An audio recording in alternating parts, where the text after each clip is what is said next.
성경 읽어주는 남자입니다.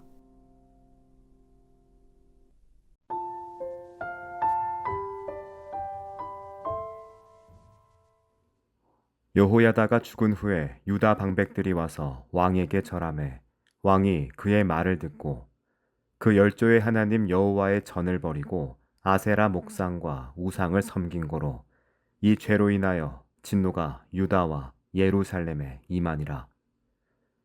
그러나 여호와께서 신지자를 저에게 보내사 다시 자기에게로 돌아오게 하려 하심에 선지자들이 저에게 경계하나 듣지 아니하니라.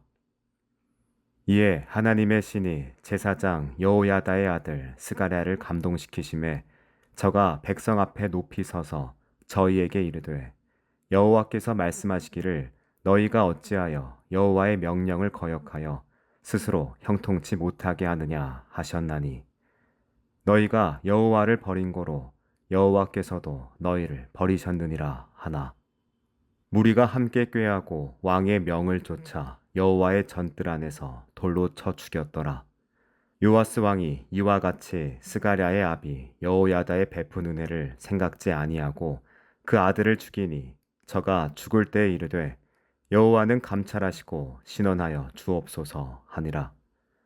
1주년 후에 아람 군대가 요아스를 치려하여 올라와서 유다와 예루살렘에 이르러 백성 중에서 그 모든 방백을 멸절하고 노략한 물건을 다메섹 왕에게로 보내니라. 아람 군대가 적은 무리로 왔으나 여호와께서 심히 큰 군대를 그 손에 붙이셨으니 이는 유다 사람이 그 열조의 하나님 여호와를 버렸음이라. 이와 같이 아람 사람이 요아스를 징벌하였더라. 요아스가 크게 상함에 적군이 버리고 간 후에 그 신복들이 제사장 여호야다의 아들들의 피로 인하여 모반하여 그 침상에서 쳐 죽인지라. 다윗성에 장사하였으나 열왕의 묘실에는 장사하지 아니하였더라.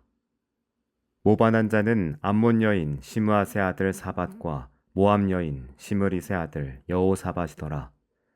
요아스의 아들들의 사적과 요아스의 중대한 경책을 받은 것과 하나님의 전 중수한 사적은 다 열왕기 주석에 기록되니라.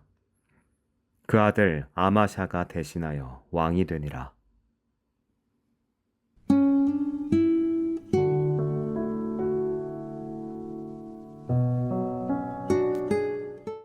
요아스 왕은 제사장 여호야다가 살아있는 동안에는 하나님 보시기에 정직히 행하며 성전 보수라는 위대한 업적을 이루었습니다. 여호야다가 죽자 유다 방백들이 왕에게 와서 아첨하며 절했습니다. 요아스는 그들의 말을 듣고 하나님의 전을 버리며 아세라 목상과 우상을 섬기기 시작하죠. 이 타락은 요아스의 신앙이 말씀에 뿌리 내리지 못했고 사람의 영향력에 의존하고 있었다는 사실을 여실히 드러냅니다. 멘토에 기댄 신앙은 그 멘토가 사라지면 다른 사람들의 목소리에 영향에 따라 흔들립니다.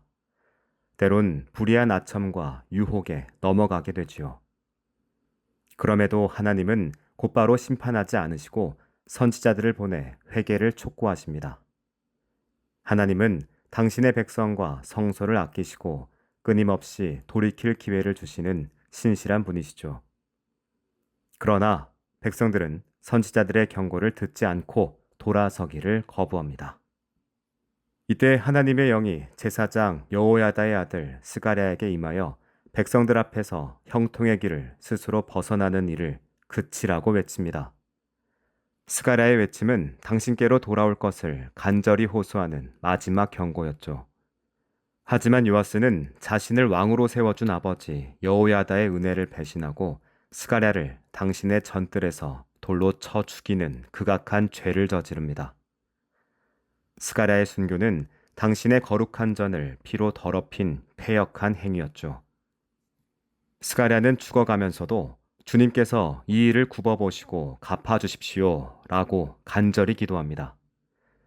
이 기도는 무고한 피를 흘린 죄악에 대한 당신의 정의로운 심판을 요청하는 예언적 외침이었죠.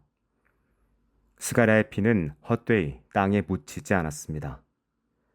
1년 후 아람 군대가 적은 무리로 올라와 유다를 치자 하나님은 심히 큰 군대를 그들의 손에 넘기십니다.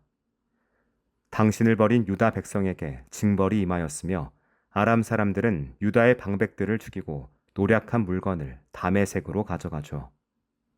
요아스 왕의 말로는 그의 죄악에 대한 명확한 결과였습니다. 아람 군대가 물러간 후 요아스는 큰 부상을 입고 병상에 누워 있다가 신하들에게 죽임당합니다. 그를 반역한 신하들은 요아스가 여호야다의 아들 스가랴의 제사장을 죽인 일에 반감을 품고 있었습니다. 요아스는 결국 자신이 뿌린 죄의 씨앗을 거두게 되죠. 그는 다윗성에는 장사되었으나 왕들의 묘실에는 들어가지 못하는 수치를 당합니다. 이건 그가 비록 왕이었을지라도 당신의 정의와 언약을 저버린 죄로 인해 공동체의 기억에서 제외되는 평가를 받았음을 보여줍니다. 요아스의 비극은 우리에게 참된 신앙의 근거가 뭔지 묻습니다. 여호야다가 살아있는 동안 그는 훌륭한 업적을 이루었죠. 하지만 그의 신앙은 말씀 자체에 깊이 뿌리내리지 못하고 멘토의 영향력이라는 외피에 머물렀습니다. 멘토가 사라지자 그는 곧바로 불의한 아첨과 유혹에 무너졌습니다. 외적인 명분이나 능력 있는 좋은 자에게 의존하는 신앙이 아닌 오직 하나님의 살아있는 말씀에 깊이 뿌리를 내리는 신앙이 필요합니다. 말씀의 경고를 겸손히 받아들이고 주님의 은혜를 잊지 않을 때 불의한 세상의 유혹 속에서도 주님의 정의를 실현하는 삶을 살 수 있습니다. 기도하겠습니다.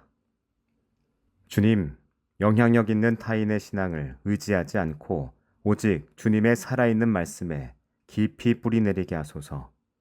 아멘.